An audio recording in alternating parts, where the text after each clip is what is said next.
I am very excited to show you the product that I'm going to show you today.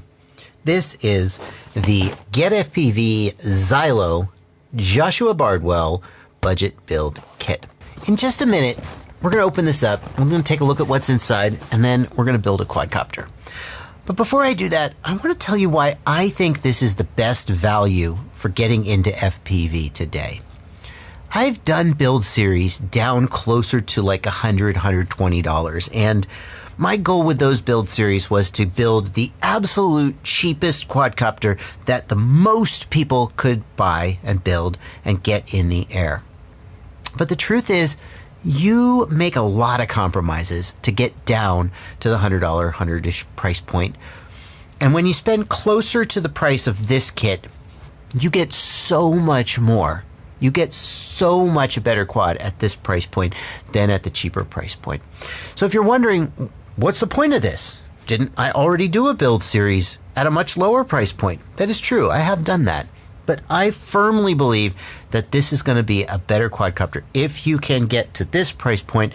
And that's why this one has my name on it and not anybody else. Well, also Xylo's name on it too. Thank you, Xylo. Thank you, GetFPV, for partnering with me to make this possible. Let's do it. The rare super wide shot. It's so big I can't even get it all in here. We've got the Xylo Freak-style quadcopter frame, the Xylo Stax flight controller and ESC, the Xylo Stealth motor, Xylo Stax video transmitter, video antenna, a miscellaneous set of hardware. This is the Cadex Turbo Micro F2 camera, and some props. Now, these are not the only things that you're going to need to get this quadcopter in the air. You're going to need some tools. And as I go through the build series, I'm going to make a note of what tools and supplies and materials I'm using. And there'll be links to where you can purchase all of them down in the video description. There'll be a link to all of this stuff if you want to follow along. And I'm going to do my best to give you a link to every possible tool that I'm using, or if I have a particularly unusual tool, maybe I'll have a link to an equivalent one. You're also going to need a controller and a receiver, which can be purchased with this kit, but those things are unique to different people and you might already have one of those, so they're not included in the kit. Let's get started with the build. Well, I'm going to open up the frame. I always like to start a build by building the frame. This is a battery strap. I'm going to set that aside. This is a battery pad. I'm going to set that aside. These are some swag stickers. I'm going to set that aside. These screws we're going to need, and these are the pieces of the frame itself. This is the bottom plate of the frame. Notice that the bottom plate has press nuts installed in it, and when we put this together, those press nuts are going to need to be facing up. And this is an arm. You've got 4 of these. And this is a reinforcement plate. I don't know what exactly to call it, but I'm going to show you how to put these together. This is where we're going to start. Here's a bag of screws. I'm just going to cut along the edge here. No link to scissors, because I'm going to assume you have scissors, but as we get to the tools, I'll give you links to them. We're going to start with the 15mm screws. You should have 4 of these in the kit. And that's going to go through the outer hole of the brace plate. Oh, I like that's what it's called, a brace plate. Yes, that makes a lot of sense. The arm is going to get installed on that screw like so. And I want you to see that when I do that, this little notch on the arm lines up with this other screw hole. And this flat surface meets the midline of the brace plate. I'm going to put another arm on so you see that they go how they go together, and you can see that you've done it correctly. So that is the 2 arms together. Then we're going to take the bottom plate, and again with the press nuts facing up, we're going to put those 2 screws through these 2 holes.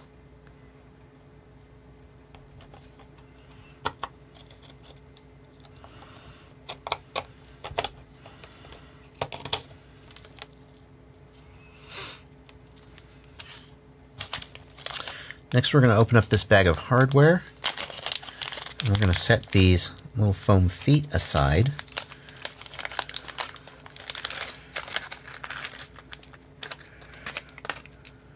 And we're going to grab one of these standoffs, and we're going to use that just to loosely hold the screw in place. You don't need to tighten it down.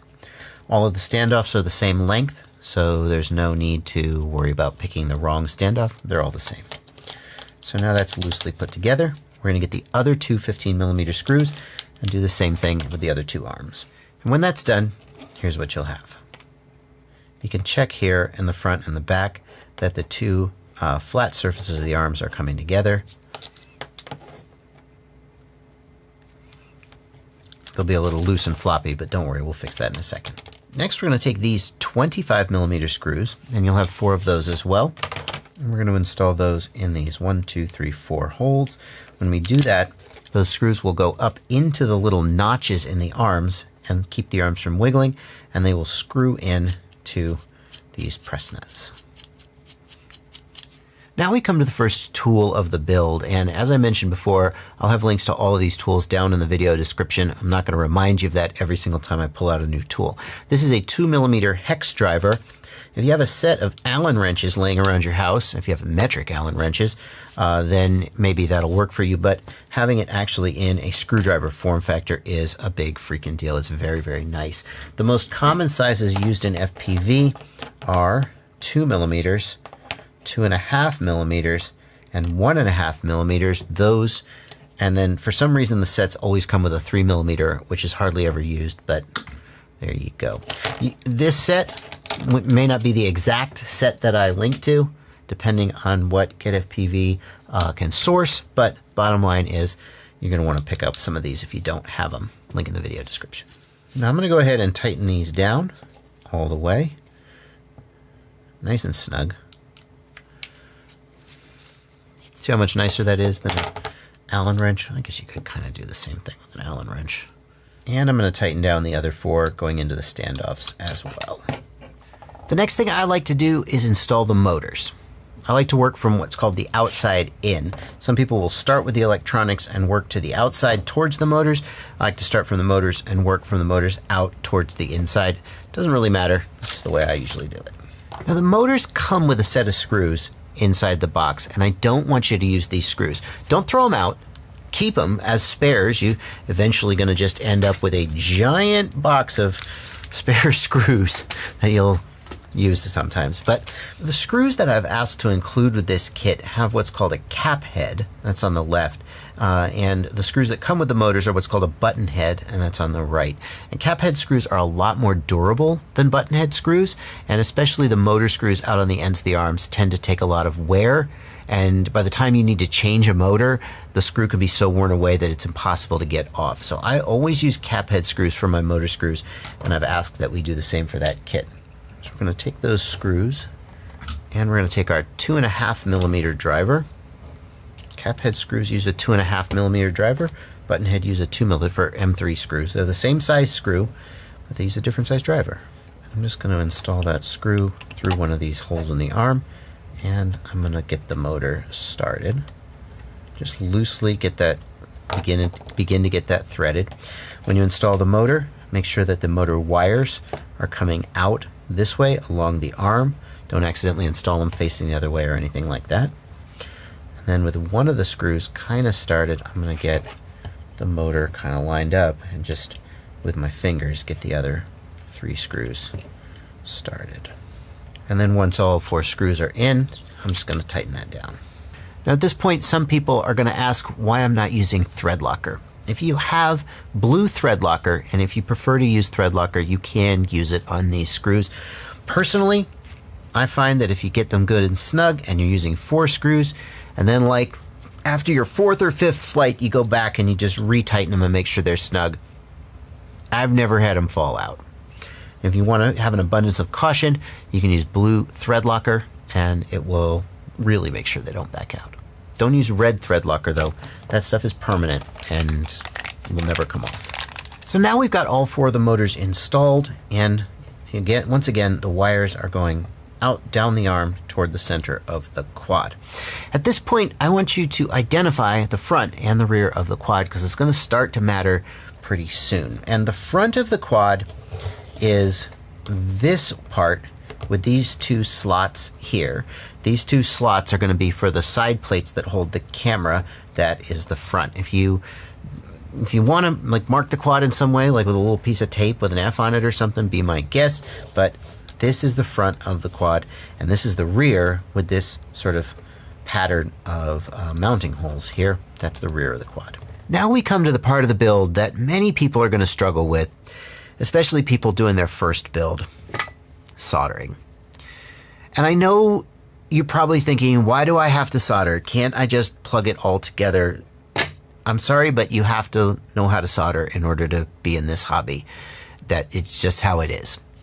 And rather than learning to solder on your expensive flight controller and ESC, if you don't already know how to solder, I strongly advise you to pause this video, as painful as that may be, and go watch a Soldering 101 tutorial. I'll put a link down in the video description. Get a solder practice kit. And if you don't have a soldering iron, or if you have some cheap $15 Radio Shack soldering iron, there's links to better stuff and tutorials in the video description. Okay, let's proceed. We're going to take the ESC and we're going to install it on these screws just by way of making it easy to keep it in place while we're soldering. And in fact, the first thing we're going to solder is these two big pads, the battery pads. And in order to do that, I think I'm going to just turn the frame so the battery pads stick off the side. And I'm just going to gently push this down onto the screws. Don't even need to push it down all the way. That's not the point.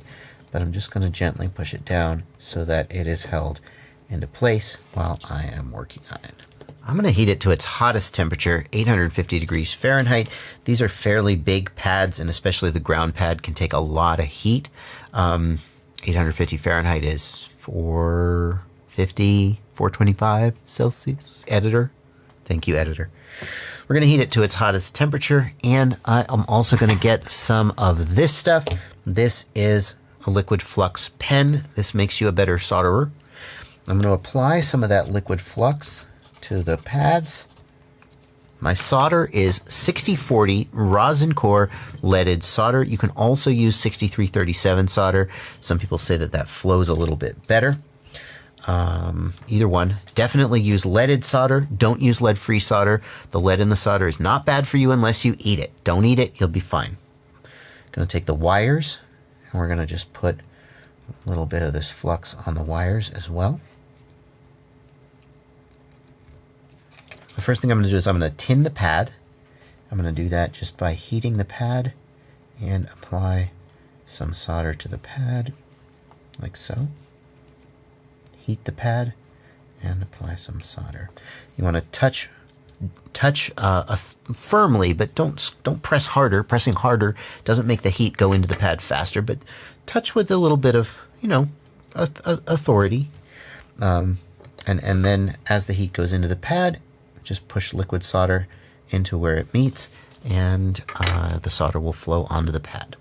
Now at this point, if that didn't go right for you, if like the solder balled up and stuck to the soldering iron tip, if it doesn't look smooth and shiny, if it has a kind of a craggy look, if anything went wrong and yours doesn't look like this, please back up, stop, figure out what's wrong. Don't just charge ahead and damage something and destroy something. I know that that's not what you want to hear, but it's the truth. All right, I'll stop saying that. You just gotta learn to solder. The next thing I'm going to do is I'm going to get a little fresh solder in these wires. They do come pre-soldered from the factory, but the factory solder is lead-free, and you want to get some leaded solder in there. What I like to do is just set the soldering iron down on the bench. Just rest it on the bench. Don't let the hot part touch that bench, obviously. And then I have two hands free to get a little solder on there and a little on here. You want the wire to get hot enough that the wire melts the solder. The wire is melting the solder, not the soldering iron tip. It's like when you're cooking. When you're cooking, the burner heats the pan heats the food. Oh, that's the first time I've ever thought of the analogy, and I'm so pleased with myself. The iron heats the wire or the pad, and then the wire, the pad, melts the solder. That's good. Very carefully notice the minus and the plus on these pads. Do not get this wrong or you'll smoke your ESC. I think I'm going to start with the one that's furthest from me, the plus, and I'm going to use these little hemostats here. I don't know if GetFPV is going to sell these. Some people like to use a little tweezers, but I think a hemostat grips a little better than the tweezers. I'm going to do the plus pad first. I'm just going to hold it in place. Apply heat, and I like to apply heat sort of diagonally so I'm touching both the wire and the pad at the same time to try and get heat into both of them at the same time.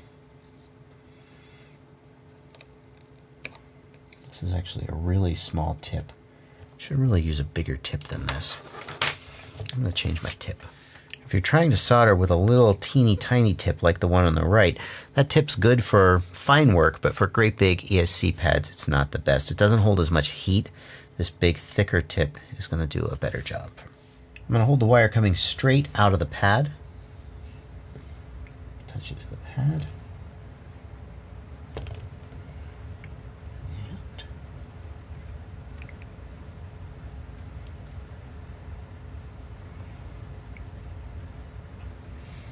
You want to see the whole pad become liquid and flow like you saw mine do.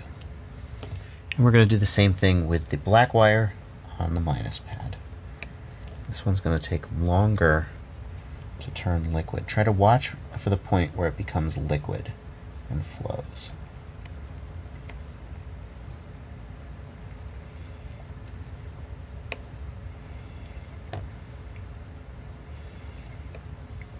See, so can you see that it has partially started to liquefy, but there is a little line here where it did not completely liquefy.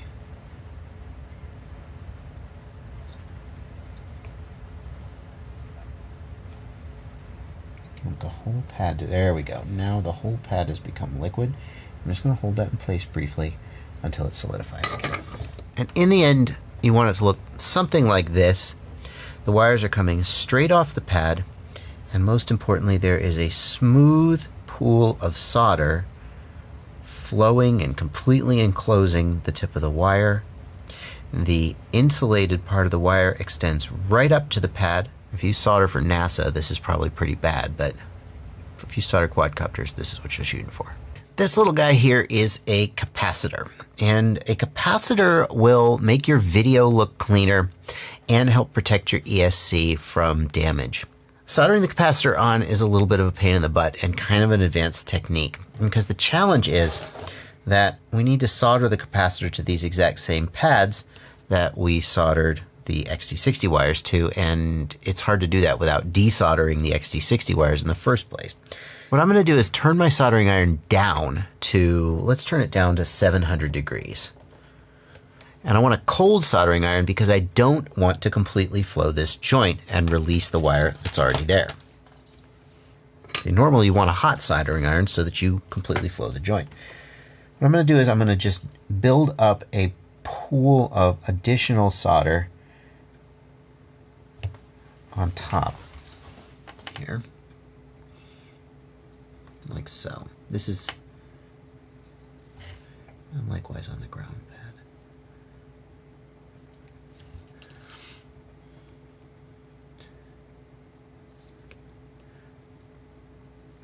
That part there, this is the advanced part. That's actually, I think, harder to do than I made it look. Then we're going to take the capacitor, and the capacitor has a negative and a positive leg. The negative leg is marked by this big white slash and the minus signs here. The positive leg is the other one. I'm going to lay the battery wire out flat and place the capacitor up against the battery wire like so. And I'm going to bend the legs so that they kind of bend back up and around like so. And then I'm going to apply heat to the leg and to that little raised ball of solder that I built up to the point where it liquefies and the leg of the capacitor sinks down into the pool of solder and is retained there. Then I'm going to cut off the excess. And then I'm going to do the same thing for the other leg. And here is the result. To tell you the truth, this is absolutely necessary if you're doing a 6S build. I have here the 1700 kV motors, and that is for a 6-cell battery, and you have to have a capacitor if you have a 6-cell battery. If you're building a quad with 4-cell battery, you can usually skip the capacitor, and unless you're very good at soldering, many people would elect to do that because it's kind of a pretty tricky technique to get right. But I don't know any other way to do it. Hey there guys, this is Joshua from the future again. There's one more thing that you need to do that Joshua in the past forgot to mention, and that's why this quadcopter is more finished than yours is. Don't let that throw you off. We're just going to take a zip tie. It's in your hardware kit, the little bag of hardware, and we're going to wrap that around the 2 battery leads, the red and the black wire, and the capacitor. And what that's going to do is that's going to keep the capacitor from shaking and moving in a crash. So I'm just going to wrap it around like that, and I'm going to snug that down pretty good. It doesn't have to be super snug, and after you do that, I'm just going to cut this off with a flush cutter so that it is pretty much like that. Now after you do that, don't go yanking and tugging on this wire, so that you don't want to move this because it'll stress these little legs and break them off. We're going to secure this wire later, but meanwhile in the build, don't go yanking and tugging on this such that this moves, okay? Just be careful not to do that. Next, we're going to solder the motor wires. I'm going to bring my soldering iron down to about, let's say, 800 Fahrenheit, editor, Celsius. And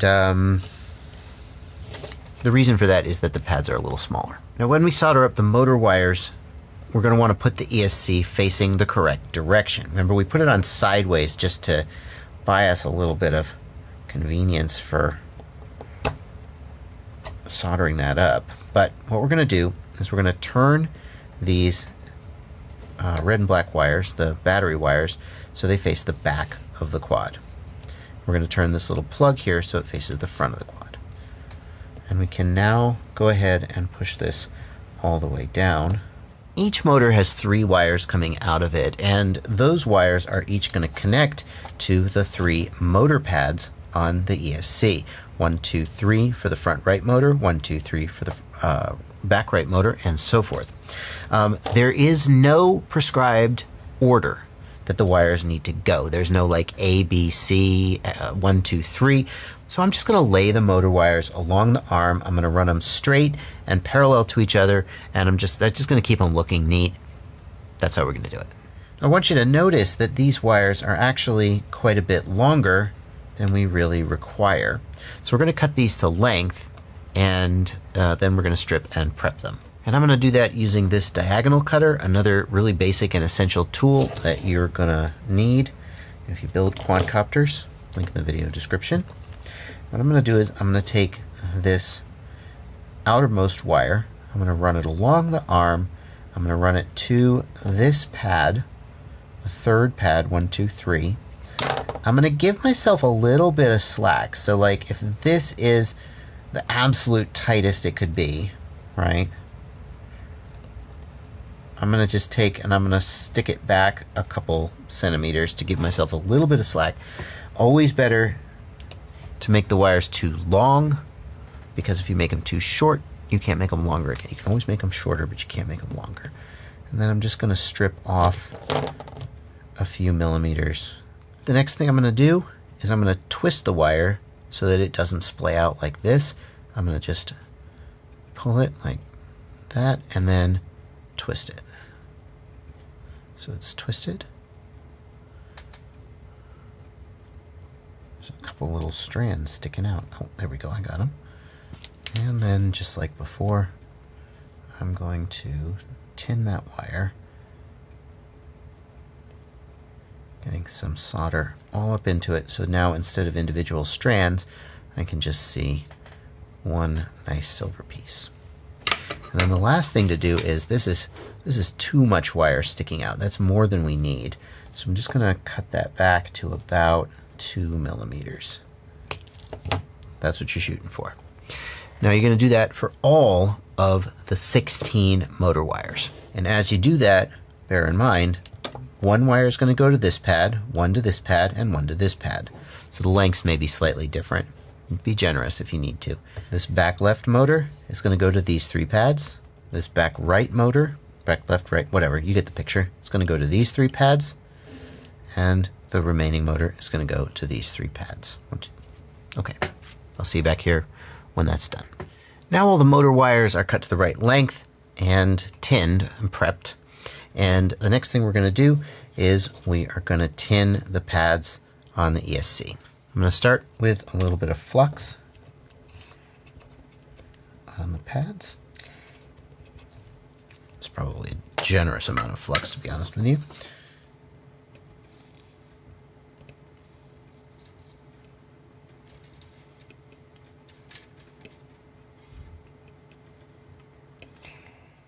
You want to see a good sized blob of solder on each of the pads, and you want to see the solder flow to the edge of each of the pads. So for example, I tried to do that one badly and failed. For example, if you get something like that where the solder doesn't completely cover the pad, you probably need a little bit more. And we can just apply a little bit more flux for the final joint. The flux will burn off when you do the tinning, and I think when I do the wires, it's going to be easiest if I work towards myself so the wires are not in my way. So I'm going to start with this wire, the furthest from me, and I'm going to solder it to this pad, also the furthest from me. I think one of the best things you can do when you're soldering before you actually apply heat is good, I guess you could call it fit up. What I mean by that is, notice that the length of exposed wire is about the same, maybe a little shorter than the size of the pad. The wire does not extend past the pad in this direction, nor does the insulation. If you strip back too far, the insulation will be stripped too far and you'll have bare wire. This is a common mistake. You want to have just about the same amount of tinned exposed wire as you do the size of the pad. We're going to hold it straight with the pad, lined up correctly, and apply heat, and there we go. The pad becomes liquid, and away you go.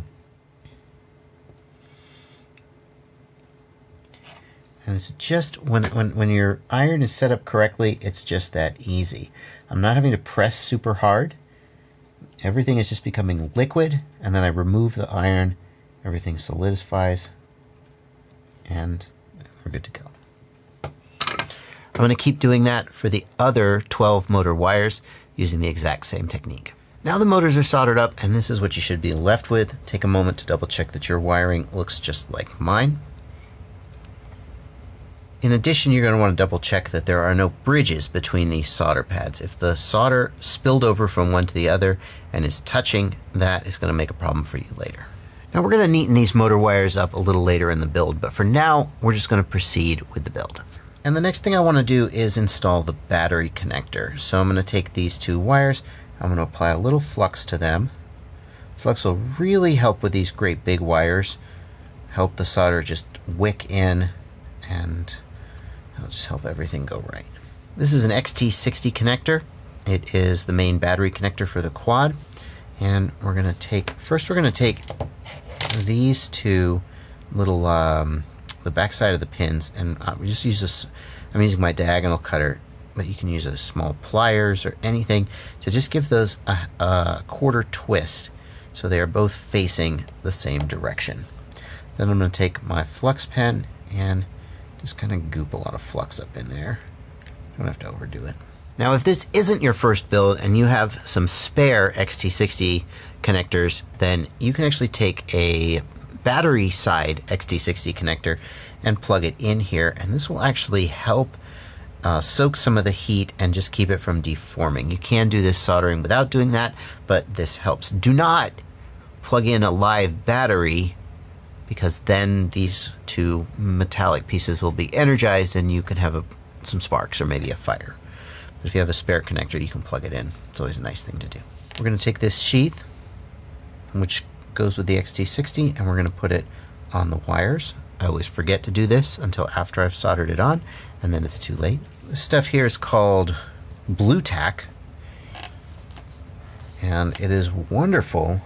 Oh, I'm left-handed. Hold on, let me turn that around. It's wonderful for soldering because you can just stick stuff down to the bench and just solder it right where it stands.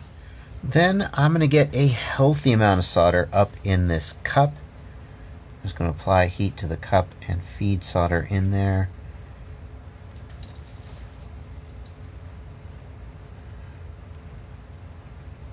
Again, notice I'm heating the cup, but then I'm feeding solder. The metal is melting the solder. The soldering iron tip is not melting the solder. If you are touching your soldering iron to the metal and the metal is not, you're just like, why is it not melting? That means that something isn't right, and you should figure out what's not right by consulting with a soldering expert or something, rather than just like forging ahead and trying to make it work, and then you end up with this quadcopter that falls out of the air or something like that. Notice that on the XT60 there is a plus and a minus. Minus goes to the black wire, plus goes to the red wire. And I'm going to put some fresh solder on here as well. Just tin this extra, because that leaded solder is going to work better than the factory unleaded solder. They have to use unleaded solder in the factories for like environmental reasons, but we don't have to. And you might be asking, well, isn't it good for the environment if I also use unleaded solder? But it's such a tiny amount of solder, you'll be okay. It's just so much better to solder with leaded solder. Now I'm going to press this up against the cup, and I'm going to apply heat from the top side. Don't accidentally melt the XT60 connector with your soldering iron. It's going to become liquid, and boom. Just touch, you don't have to push. Just touch, the wire will flow and become liquid. I've turned the XT60 sideways so that you can hopefully see a little better what's going on. So I'm going to put this on top here. I'm going to apply heat from this side. The wire is going to melt, and then the heat from the wire will transfer to the cup. The whole cup will melt, the wire will sink down in. Just hold it for a second until it solidifies, and you're good to go. Then we're going to slide this shroud up here and just press it on, like so, to cover that joint. Now your ESC comes with this little wire, which can be used to connect the ESC to the flight controller, but that wire is too short. Inside the box of the flight controller, you're going to find this little bag of goodies, and inside that is a longer wire. And this is what we're going to want to use. So we're just going to plug that in here. Make sure you plug it in with the flat side facing up and the tabbed side facing down. You can plug it in the wrong way and then you'll break something. So there we go. We're just going to plug that the rest of the way in. And we're going to take the flight controller and do the same thing.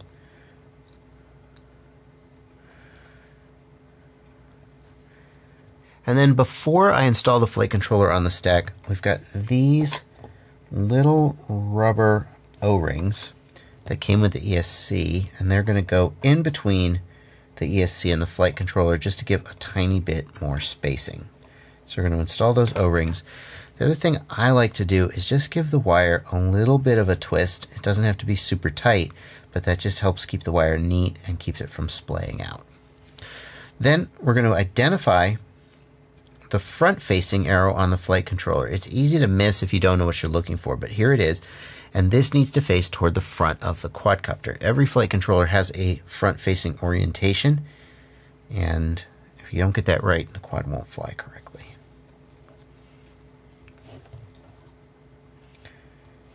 So here we are facing the front of the quad. I'm just going to push that down. Now at this point in the build, you may optionally add 4 nylon M3 nuts on top of the flight controller. And I say optionally because, as you probably figured out from putting it on there, it's on there pretty securely and you don't absolutely need the nuts. The gummies alone hold it on there. But the nuts will add just a little bit of insurance. They're not included in the kit because they're not required, but if you happen to have them laying around or care to source them, then you can add them. And I'm going to add them because I'm just a belt and suspenders kind of guy. If you do add nuts on top of the gummies for this build or any future build, make sure you don't over compress the gummies. The whole point of these little gummies, these things are the gummies, that's what I'm talking about. They're installed in the flight controller, and they're there to absorb vibration so that vibration from the motors doesn't get to the flight controller and make your quadcopter fly worse. And if you over compress those gummies, then they won't be able to do their job. You don't do your job well if somebody's crushing you, do you? But I am going to put them on tight enough that the pressure from the gummy keeps them from backing off. Next, we're going to mount the video transmitter in the quadcopter. And in order to do that, we're going to need this hardware kit, including these M3 by 12 millimeter screws and these spacers and these nuts. So we're going to take these 4 12 millimeter screws and we're going to put them up through these 4 holes on the back of the quad. Now notice there's one set of holes on the outside square and one set of holes on the inside square. And we're going to use the outside holes. Those are the ones that's going to fit the video transmitter. Also, don't mistakenly use these back 2 holes. These are for the rear standoff. I'm going to put that up through. I'm going to put one of the spacers over the top and then the video transmitter. Hey there guys, it's Joshua from the future here. Joshua in the past is about to tell you to install this the wrong way up. And you want to install it like this, with the MMCX connector facing the rear and these solder pads facing the front, the buttons on the right side of the quad, and this beautiful logo lettering facing up. I have failed to open this plastic bag of nuts and now my hands are occupied.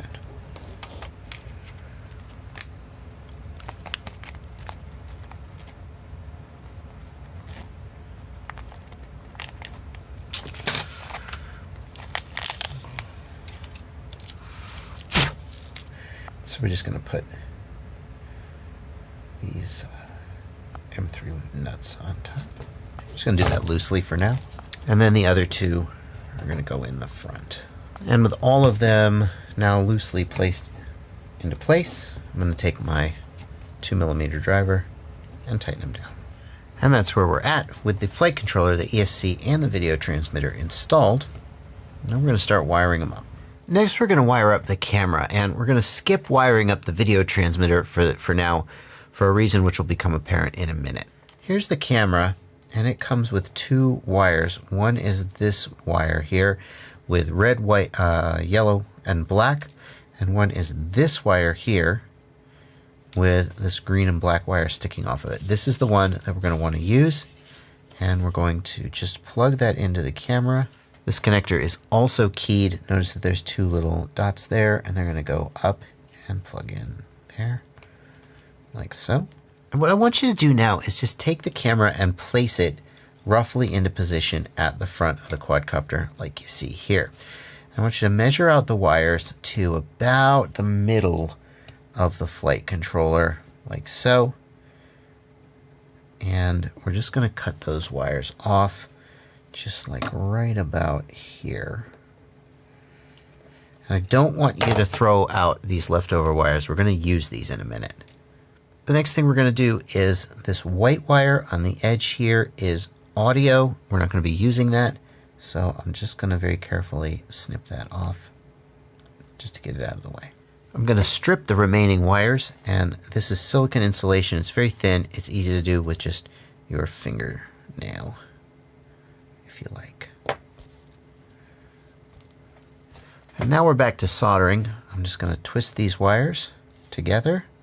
I'm going to heat my soldering iron to, let's say, 750 Fahrenheit. And I'm going to tin them.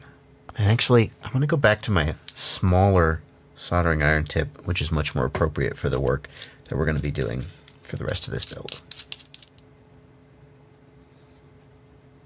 Once they're tinned, I'm going to cut them to length, just like I did before. About 2 millimeters, I think. Yeah, that's about right. On the flight controller, I want you to identify these pads: cam, power, and ground. Cam is for the camera, video signal. the video signal from the camera goes into the flight controller because the flight controller is going to draw an on-screen display, or OSD, so that you can see vital information in your goggles like your battery voltage, so you know when your quadcopter is about to fall out of the air and you can land and change your battery instead.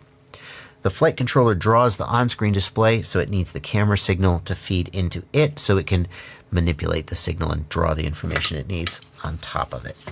We're going to go ahead and tin those pads. Actually, let's turn this to the side so I can come at it sideways. Ground. It's a little too much solder there. See how it's almost spilling out past the edge of the pad? I'm just going to swipe with my iron and take some of that away.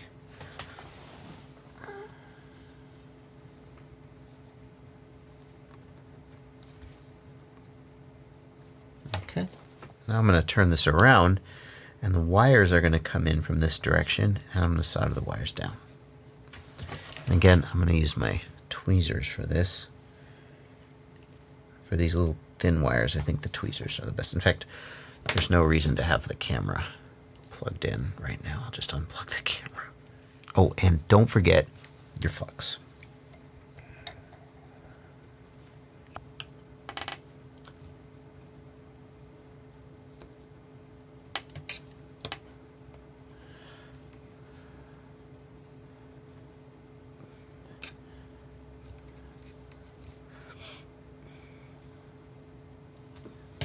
And then I always like to give them a little twist afterwards just to neaten them up. Just looks neater that way. Now, I told you to save those wires that were left over from the camera, and the reason is that the video transmitter doesn't come with any wires. So we're going to repurpose, first we're going to repurpose these 3 wires that we didn't use for the camera. And what I'm going to do is I'm just going to snip the end off. And then I'm going to prep and tin the wires as I did before.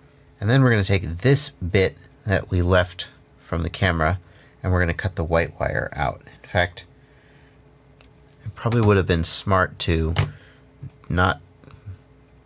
cut the white wire out and leave it in one piece. But there you go. On the video transmitter, we're going to apply some flux. And we're going to tin the following pads. Ground, VBAT, SA,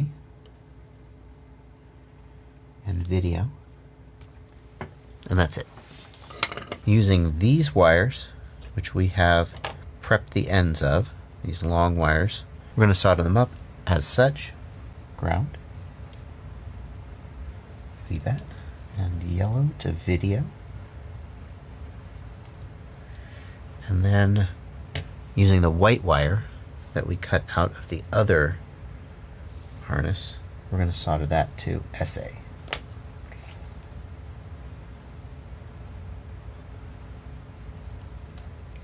really like that to twist.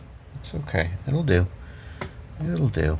Next, on the flight controller, we're going to flux and tin VTX, SA, power, and ground. By the way, what I'm doing here is a little risky. Do you see how the soldering iron is crossing over the board? It's risky because you can touch parts of the board and damage it, or maybe drop solder on the board. It's better to turn the board, now I'm left-handed, you're probably right-handed statistically, so that the soldering iron is approaching from the outside, and that just keeps everything a little better. It's not always possible to do that, depending on how you're soldering, but if you can, that's a little better. In order to keep this wire harness neat, I'm going to give it some twists, and then I'm just going to double check that the white wire is going to make it over to SA, which is where it's supposed to be going. And I do have it long enough to do that. And so I'm going to cut all the other wires at about the same length. And then I am going to strip and tin them. You can see I'm just tinning the wires right there hanging in the air. It's also really important if you do that. Notice I've got them off to the side so that if any solder drips or falls, it doesn't fall on the board. If you don't do that, like with the wires over the flight controller, or you can fryer flight controller. Yellow is going to go to VTX. White is going to go to SA. Oh, come on. Red is going to go to power. And black is going to go to ground.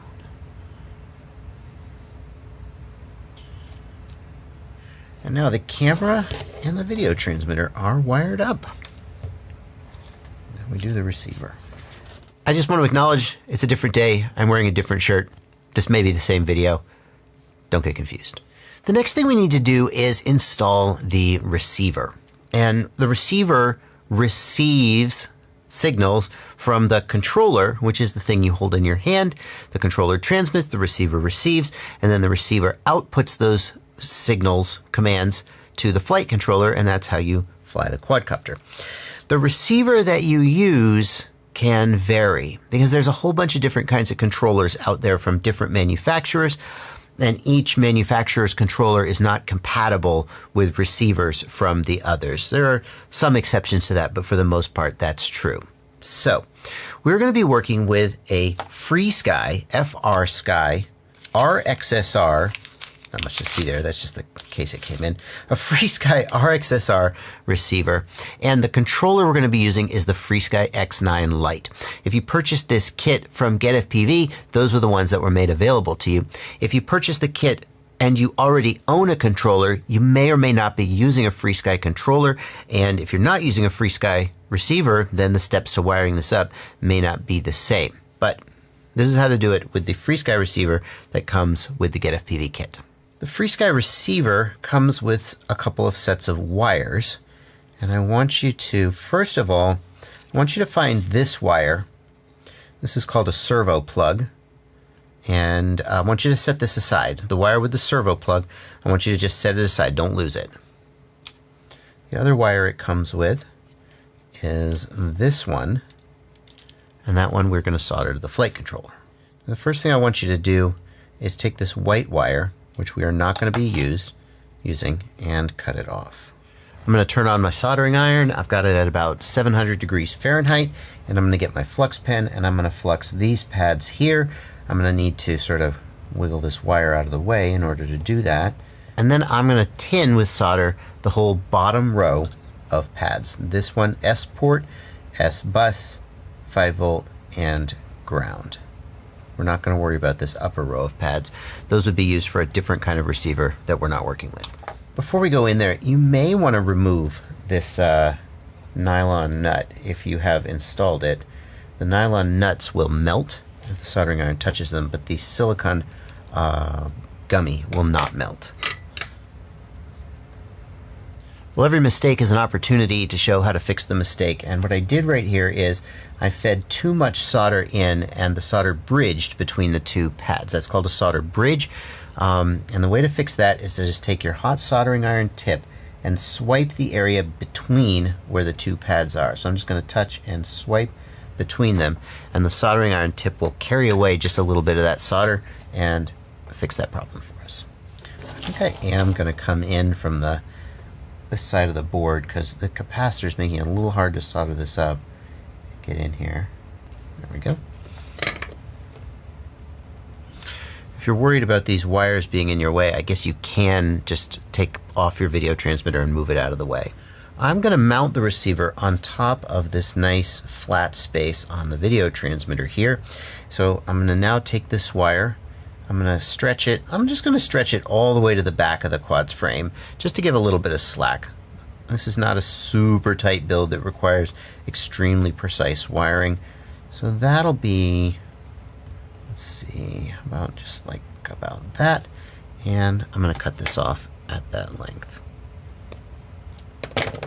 And then, as I've done before, I'm going to just use my fingernails to strip these wires. I'm going to twist them together and tin them. And then we're going to solder the wires up as shown here. Black is going to go to ground, and I am going to work from this side out because this is a little tight. The tweezers are really going to help me out here. I'm kind of going to come from the side here to make room for the capacitor. Okay. Black to ground. In fact, I'm just going to use my tweezers to kind of hold these wires out of the way at the same time as I hold the wire in place that I'm soldering. Yeah, perfect. Red to 5 volts, green to S bus, and then yellow to smart port to S port. I'm going to have to move this to the other side here. Oof. Maybe do this in the other order. Okay. And yellow to smart port. And that's how the receiver is going to get wired up. I'm just going to give that a little twist to make it look neater. That's that's quadcopter. I mean, it's still not finished buttoning it up, but that is a quadcopter. That's all of the parts. The next thing we're going to do is what I call a smoke check. We're going to plug a battery in and we're going to see if anything lights on fire. But before you do that, let's do some basic checks. And I'm going to do these checks with a multimeter. You need a multimeter to be in this hobby. If you don't have a multimeter, they're like $15 for a cheap one. You're just going in blind if you don't have one. And what I'm going to do is put the multimeter into continuity test mode. That's this little symbol here. Kind of looks like a Wi-Fi symbol, but this symbol was invented before Wi-Fi. On some of them, it is its own spot on the dial. On others, it is combined with other functions. You can see the little Wi-Fi symbol right there, the continuity symbol.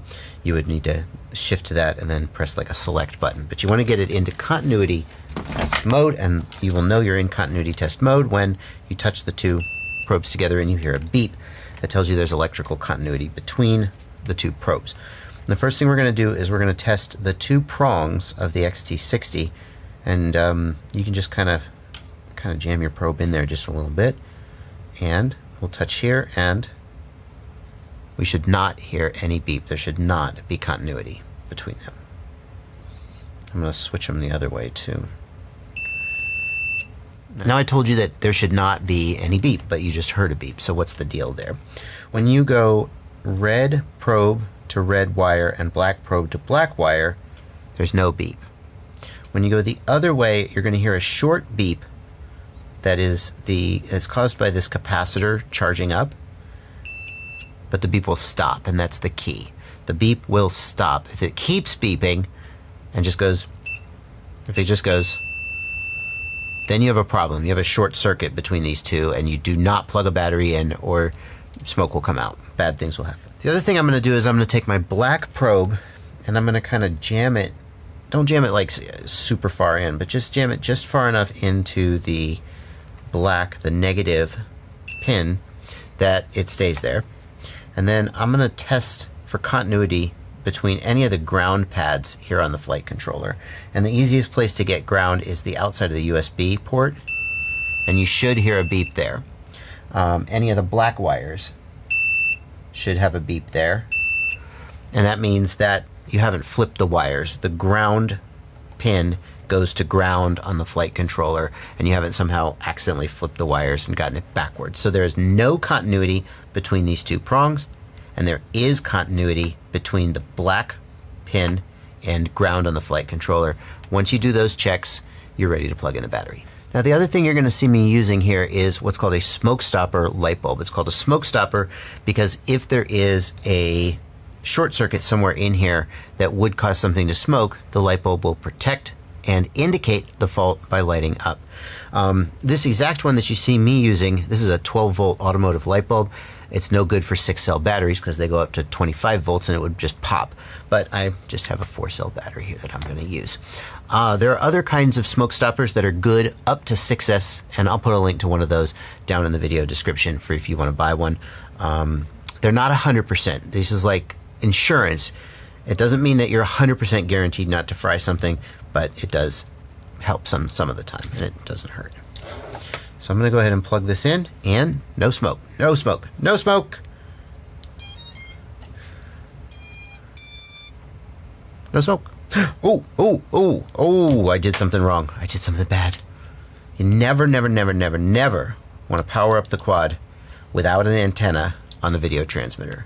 Now that was just a fraction of a second and probably no damage was done. But we're going to take this is called an MMCX connector, and this is called an SMA connector. Then this whole thing together is called a pigtail.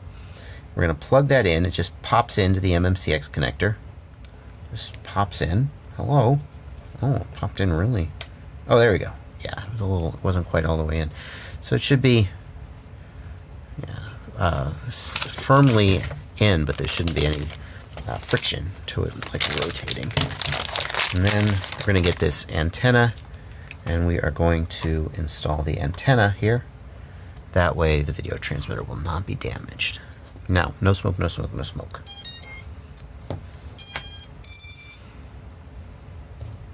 Okay.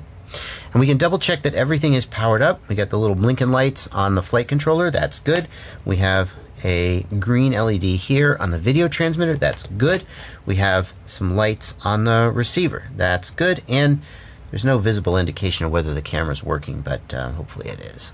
Now at this point, the next thing I like to do is finish setting up the quadcopter on the computer. I don't actually like to button up the quad at this point, because if during the setup process I find out I've screwed something up, then I don't have to take it all apart again to work on it. So we're not going to finish buttoning up the quad right now. We're going to go over to the computer and we're going to do the setup.